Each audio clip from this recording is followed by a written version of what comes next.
Now that I'm ready to start shaping the tree, I'm going to work from the back of the branch all the way to the front of the branch. In the back of the branch, I'm going to stand these tips, mainly straight up and down, to fill the inside of the tree so I cannot see into the tree. As I work my way up, I'm going to start to come into the lights. And you can shape it many different ways. But what I want to do is make sure that I distribute the lights on each side of the branch as I come up to give a nice full look. Now, you can use your 4 fingers and your thumb to give a little bit of an upsweep to the tree.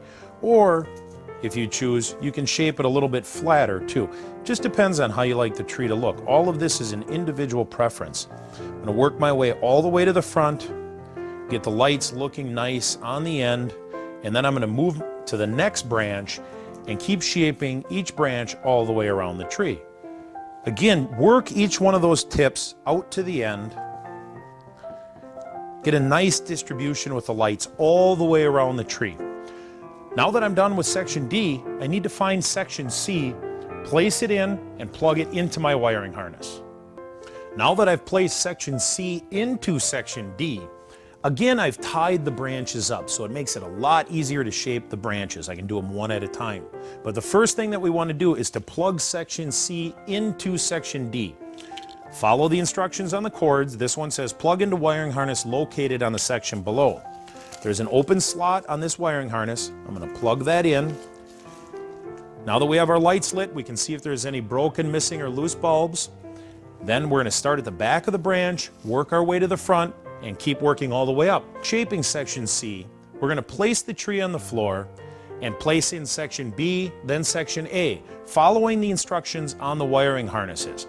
You can see in section C that it says plug above section in here. So I'm going to plug B into C and then follow the directions on B. So let's finish shaping and we'll get ready for section B.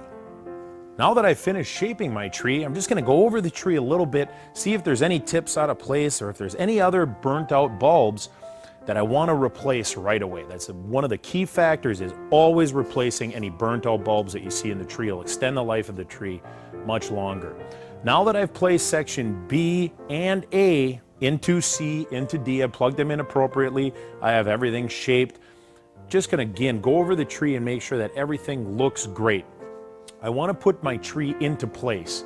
And what I've done is I've removed my ficus tree and my end table, and I'm going to push my tree back into there. Now today I'm on carpet, and what I've actually done is I've taken the wood that was on top of my garbage can and I've actually placed that piece of plywood underneath the tree. Because I'm on carpet, I don't want the tree to sink into it with the pad, and it makes it much easier to move because I can just lay down on the floor and push the tree back into the spot that I want it. Now, if you were on hardwood or tile, what you'd want to do is put a towel or a rug down under the stand so you wouldn't scratch your floor. It makes it much easier to move rather than trying to pick up the tree that's in multi-parts. I'm going to place my tree where I want it, and then I'm going to start decorating. Have a Merry Christmas.